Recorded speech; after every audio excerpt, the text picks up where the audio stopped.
किसान नेता व पूर्व केंद्रीय मंत्री स्वर्गीय राजेश पायलट की 24वीं पुण्यतिथि दौसा के जिरोता में पायलट स्मारक पर मनाई गई। इस दौरान कांग्रेस नेता बड़ी संख्या में दूर दूर से आए। इस अवसर पर दौसा में कांग्रेस के नेताओं ने राजेश पायलट को पुष्पांजलि अर्पित कर उन्हें याद किया। इस अवसर पर कांग्रेस के महासचिव सचिन पायलट ने भी अपने पिता स्वर्गीय राजेश पायलट को श्रद्धांजलि दी। श्रद्धांजलि के इस अवसर पर सर्वधर्म प्रार्थना सभा का आयोजन किया गया। प्रेरणा दिवस के रूप में स्वर्गीय पायलट की पुण्यतिथि हर वर्ष मनाई जाती है। इस अवसर पर सचिन पायलट ने मीडिया से कहा कि स्वर्गीय राजेश पायलट 36 जाति को साथ लेकर चलते थे। पायलट विशेषकर युवाओं को साथ लेकर चलते थे। उन्होंने खेत खलियन से लेकर देश की राजनीति में अहम रोल अदा किया है। हमें उनके अनुसार उनकी बताए मार्ग पर चलना चाहिए। 24 साल पहले जब उनका दुर्घटना में स्वर्गवास हुआ था, हम सबको बहुत झटका लगा था और उस दुख से उभरने के लिए जो असीम प्यार और प्रेम प्रदेश देश के लोगों ने हम लोगों को दिया, उसका मैं सदैव आभारी रहूँगा। और आज उन्होंने अपने जीवन में जो काम किया, जिन विचारों का अनुसरण किया, जिन मुद्दों को लेकर संघर्ष किया और एक गरीब परिप्रेक्ष्य से गाँव से निकलकर फौज की नौकरी और फिर राजनीति में अपने परिश्रम से एक जगह बनाने में जो कामयाब रहे, हम सब उनके कायल हैं। और मैं समझता हूँ हम सब जितने भी लोग हैं, छत्तीस कौम के लोग और विशेष रूप से नौजवान, उस प्रकार की स्वच्छ राजनीति का परिचय अपने जीवन में देने की कोशिश करेंगे।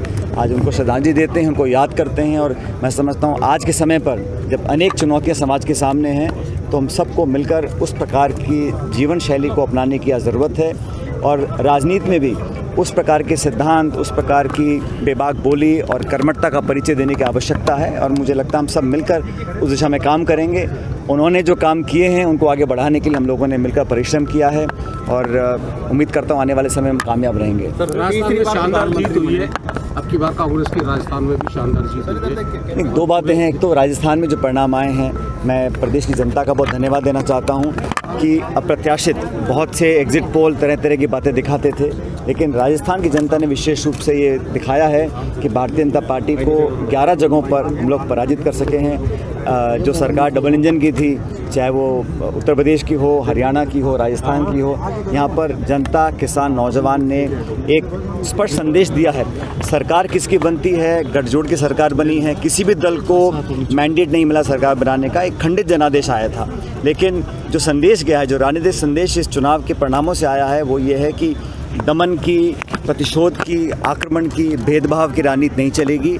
और संसद में जिस प्रकार का व्यवहार पहले हुआ, 147 सांसदों को एक दिन में निलंबित किया गया, मैं समझता हूँ उस प्रकार की कार्रवाई को लोगों ने पसंद नहीं किया। 2 निर्वाचित मुख्यमंत्रियों को जेल में डाला गया, कांग्रेस के नेताओं को प्रताड़ित किया गया।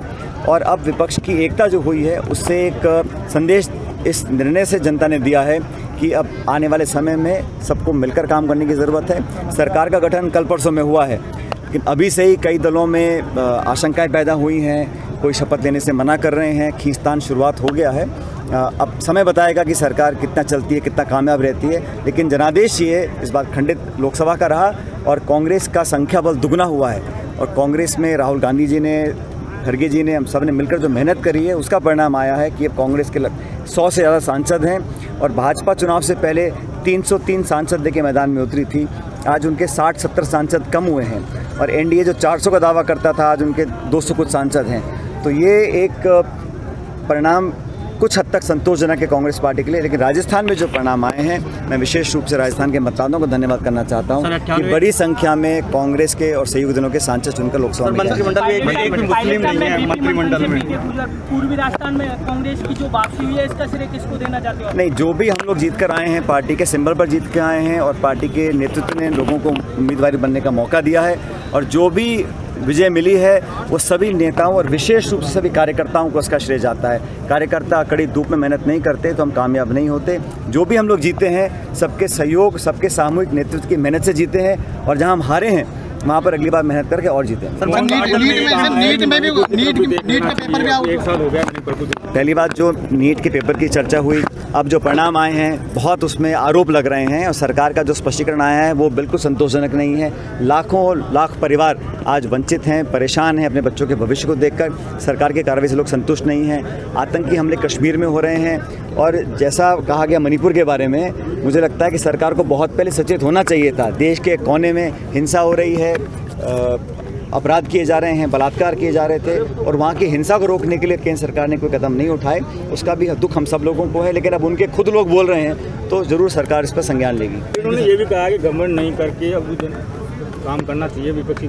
किसी भी राजनेता को, दल को, सरकार को विनम्रता का परिचय देना चाहिए, जनता के अरमानों को पूरा करने के लिए कोशिश करनी चाहिए। लेकिन अब तक 10 साल में जो सरकार चली वो घमंड अहंकार की सरकार थी। अब जनता ने आदेश दिया है कि घमंड को त्यागो और हम्बल और झुककर और समर्पण भाव से काम करने की जरूरत है। इस्तीफे की बात हुई थी सर, 7 सीटों पर जीत पाए थे, इस्तीफा क्या कहेंगे?